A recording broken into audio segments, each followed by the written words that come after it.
Hey, what's up YouTube? This is Platinum Point, and I'm here to bring you guys yet again another Weiss Schwarz deck profile. Today we're going to be adventuring into the Crimson world and exploring the power of anime's favorite tsundere, Shana, in this Shakugan no Shana deck profile, where I'll be going over my card choices, the card interactions, as well as other information regarding this deck. So stay tuned. So before we begin with this deck profile, I wanted to ask you guys to please subscribe to this channel if you want to see more Weiss Schwarz deck profiles, as well as if you want to just see more content related to anime, trading card games, as well as gacha games.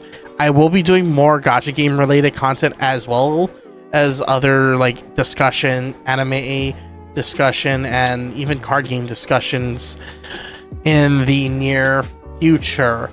But just wanted to ask you guys to subscribe for that. Also, I want to give a shout out to my boy Riaz Mohammed.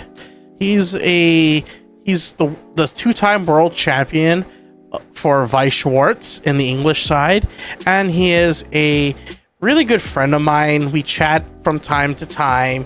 In fact, I am looking forward to hopefully if I can get him on this channel, we can do like a Shana versus Shana matchup, just to show you guys like the differences between our builds, because his build focuses, and he actually won a recent BCS with his build, which is a choice door build, which is a build that I like.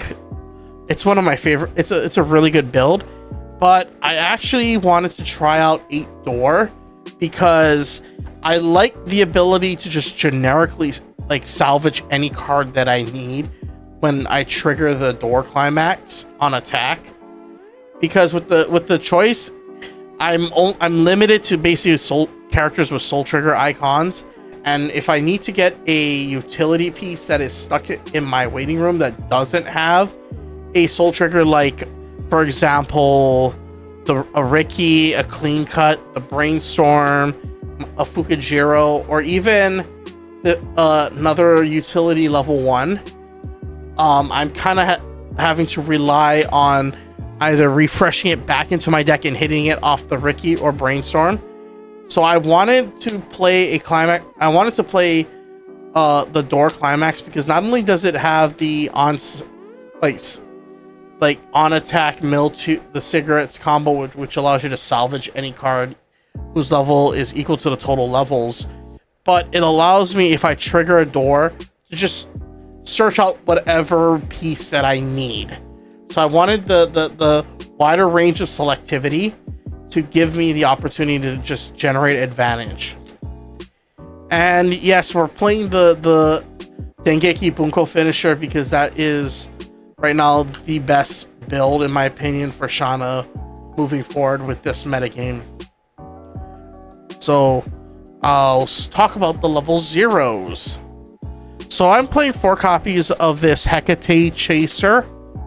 The reason for that is I wanted to have an opener where being able to have a card where I can play going first, because there are going to be points where I will have to go first, whether it be because I won the dice roll or the rock paper scissors or the going first going second card pick. So having just a beat stick that I could play going first is really helpful, because usually most Shana lists play, from what I've seen, the Clean Cut, which they're already like just getting ready for going second, and then they're using other utility cards as a means of going first. I wanted a beat stick that I could play going first. I wanted this deck to be able to be played either going first or going second. So I built my level 0 lineup to focus on that mindset. So I played this. It's a generic 3/5 chaser, and it becomes 3/5 if you have it becomes 3/5 and a level 1 if you have 5 or more cards in hand. So this is actually really good. I keep on forgetting the level 1 part because most of the time my opponent just slams into it, and I forgot that it's a level 1, which makes it even better. So they can't side into this. So I actually like it. It's just a good opener. Like I tend to forget the level 1 because I'm more focused on the 3/5 beat stick, because most of the time they're gonna have to slam into this if they don't want me to break their board next turn, going on turn 3. So I play 4 copies of the Hecate. Next, I play 4 copies of the Shana Riki. You need to play 4 of this because it helps you search for any missing piece, because most of your utility pieces happen at the level 1 and level 0 line. So like being able to just search them out and especially when you're at 0/6, being able to search out a missing piece and level up to level 1 during your turn is just so much better. And it also has the experience ability. If the card in my level is 2 or higher, I can attack, give another character plus 1k, which is really nice.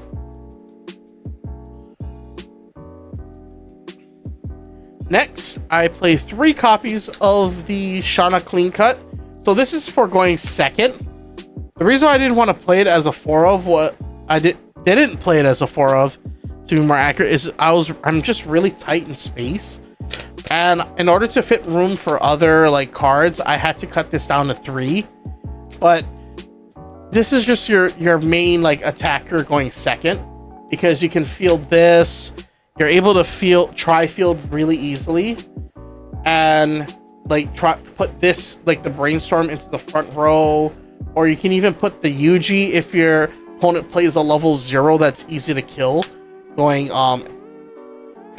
if they place you level up to level 1 before they do, you can play the 1/1 Yuji anti-burn, put it in the front, swing with it to get a free damage in.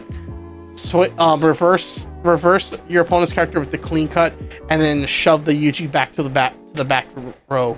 So you can turn any card into a free like just attacker, which is really nice. It allows you to just tri-field really nicely. So I play 3 Clean Cuts. I may try to bump this up to 4, but I'm just like really tight on space with this deck. Next, I play 3 copies of the Shana Brainstorm. So this Brainstorm is for every climax revealed, I can check up to the top 3 cards of my deck, add a card, put it to my hand, send the rest to waiting room, and I don't have to reveal that card to my opponent. So it's free deck speed milling, as well as if you have the 1/1 Yuji in the back line. Have the 1/1 Yuji on board with this. At the beginning of your climax phase, you can give another character plus 1,000. So it just pairs well, and you need it because it helps you with your early play as well. We could play the Salvage Brainstorm, but in order to play your early play, you gotta play that. Next, I play 2 copies of the Shana Fukujiro. This is just more additional deck speed, as well as hand fixing. And then lastly, for the level 0s, I play 1 copy of the Climax Swapper Shana. There's so many ways to get it out into your hand. You can dig it out from the Brainstorm. You can search it from the Riki. You can get it back with your level 1 Climax combo. So you can kind of get away with it playing it as a 1-of. Now for my level 1s, I play 4 copies of the Cigarette Shana Climax combo. So she combos with this door, where on attack, you mill the top 2 cards of your deck, and you salvage a character whose level is X equal to the total level of the cards milled. If the total number of the cards mill's level is 2 or higher, and you don't have to salvage a 2 or higher, by the way, but if the cards revealed are 2 or higher, this gains an additional soul. So I find, since we're playing an abundance of level 3s. We're playing for 11 level 3s, as well as a bunch of level 1s that total up to 2 or more. When you hit those numbers, you're able to push for more damage really easy. So that's one thing I like about this, is it's not only a utility climax combo, but it becomes a very aggressive level 1 combo where you're pushing for more damage really easy, and if it sticks, oh god, you just put yourself ahead in the game, which is one of the reasons why I like this Synergize combo over other ones, because holy crap, I've seen it where I'll try field 3, especially in the tournament that I topped, the recent remote tournament that I topped. It was a juice box event. Shout out to that server. I went X1, but like most of the games where I won was because I would either mill like meet the level 2 or higher requirement for milling and just hit for a lot of damage early game, which put my opponent in a very awkward position in terms of trying to equalize the damage race, that it allowed me to kind of get ahead in the game very easy. Like, it's basically kind of the similar logic of the +2 soul. Like, if you stick a lot of soul damage really early, it's really hard for your opponent to recover from that, especially if they take 9 damage to the face. Which is a thing. Next, I play 3 copies of this Shana level X bomb. So when this gets reversed by an opponent's character, you can reverse it depending on the number of this level 3 are in your waiting room. So if you only have 1 in waiting room, it's a level 1 bomb. If you have 2, it's a level 2 bomb. And if you have 3, it's a level 3 bomb, and so forth and so forth. So this pairs with this very well, in that it can generically bomb any character depending on the number of copies of this specific level 3 is in your waiting room.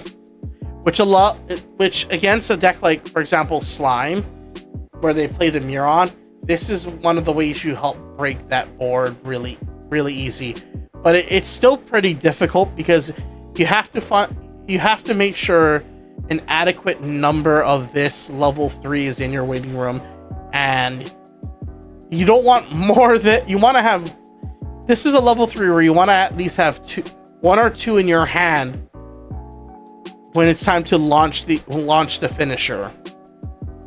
So you have to be cognizant about the number of this is in the waiting room in order for this to be really valuable, because it also has the second ability.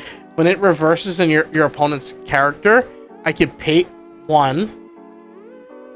You can pay 1, check up to the top 4 cards of your deck, choose a character from a Flame or Dengeki Bunko character from among them, and add it to your hand. So this allows you to just dig for additional pieces, and it's kind of like a secondary pseudo climax combo. And then lastly, we got to play the most broken level 1 in the deck, the Yuji Anti-Burn.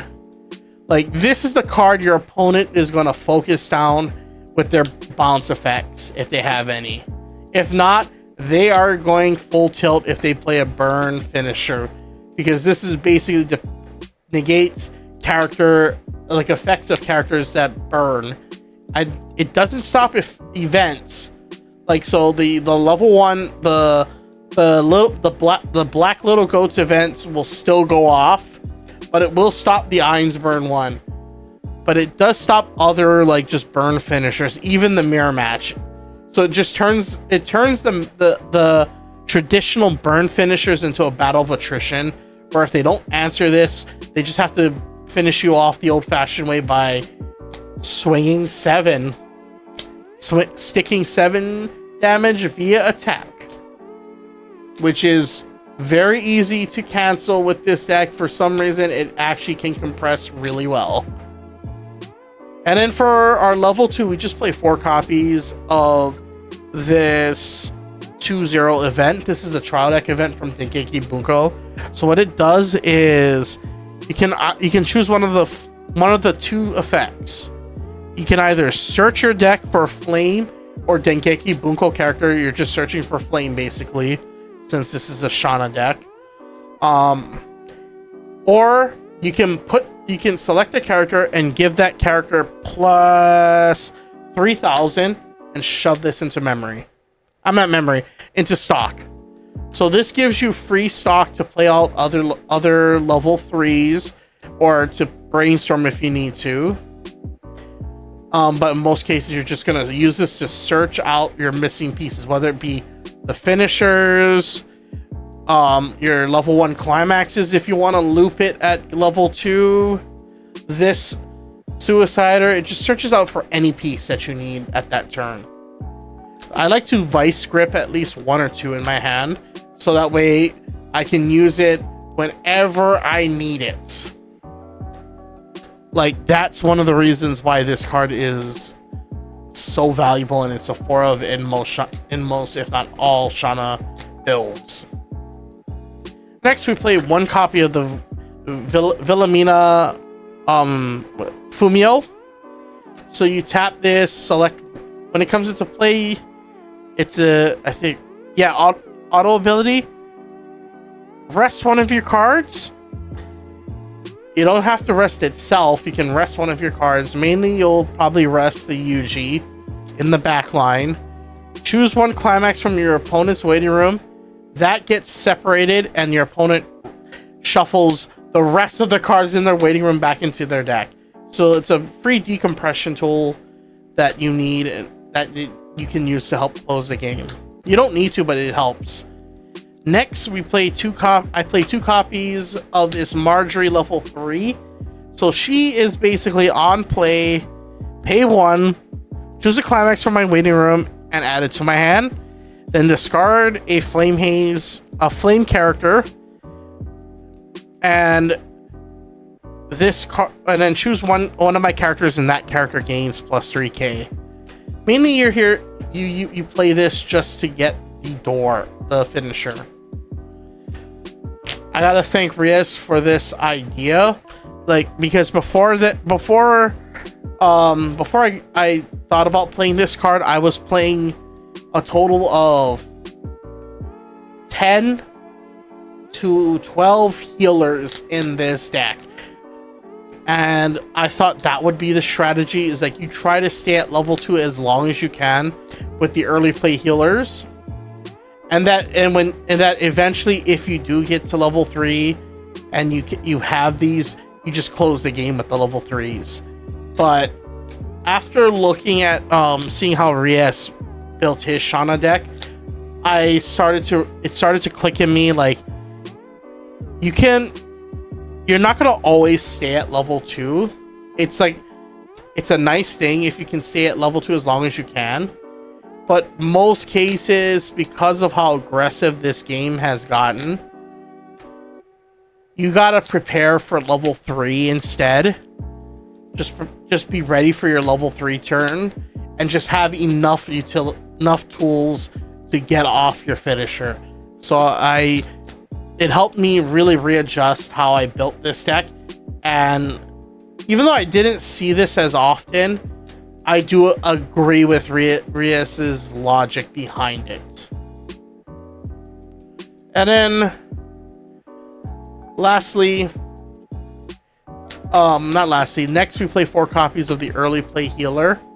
This early play condition is basically if you have this Brainstormer and the 1-0 Yuji on board, it gets -1 level from hand, and you can play it, and it's just a generic early play healer with the ability that it gains 500 for every other Flame character on board. And then lastly, we play 4 copies of the Shana finisher. So what she does is her effect requires an experience of 6, which is really easy with this deck. to get to. It's on attack, discard 2 cards from your deck. If you meet the experience requirement, you can burn 4. If that damage is canceled, shuffle X number of cards from your opponent's waiting room back into their deck. X equals to the total number of Flame or Dengeki Bunko characters on your board. Your other, so it does include itself. So if you have a full lane, you're shuffling back a full board. You're shuffling back four blanks back into the deck. So this is essentially allows you to not only, if the 4 sticks, that gets you closer to closing the game. If it cancels, you get to shove in more blanks into their deck, and on your on the damage check, you have a higher chance of sticking. So it's just a really aggressive finisher that not only like baits out a cancel, but also decompresses your opponent even further, depending on how many characters are in the waiting room. So overall, I really like Shana.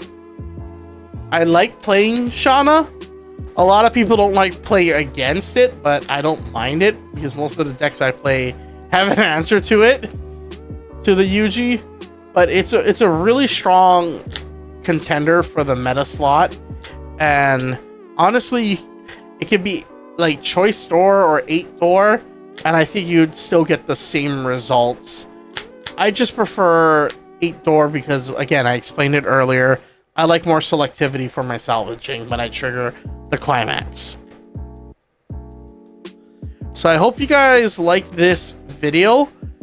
I will be seeing if I can get Reyes to jump on, and we can do kind of like a little session where we can show you like the different styles between the 2 lists, because they are very different, but they achieve the same goal.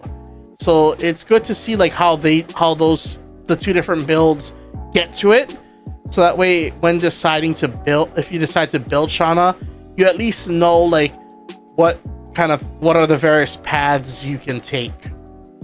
So I hope you guys like this video. Don't forget to rate, comment, and subscribe for more content. Also crack that like button, and don't forget to stay on point. Peace out.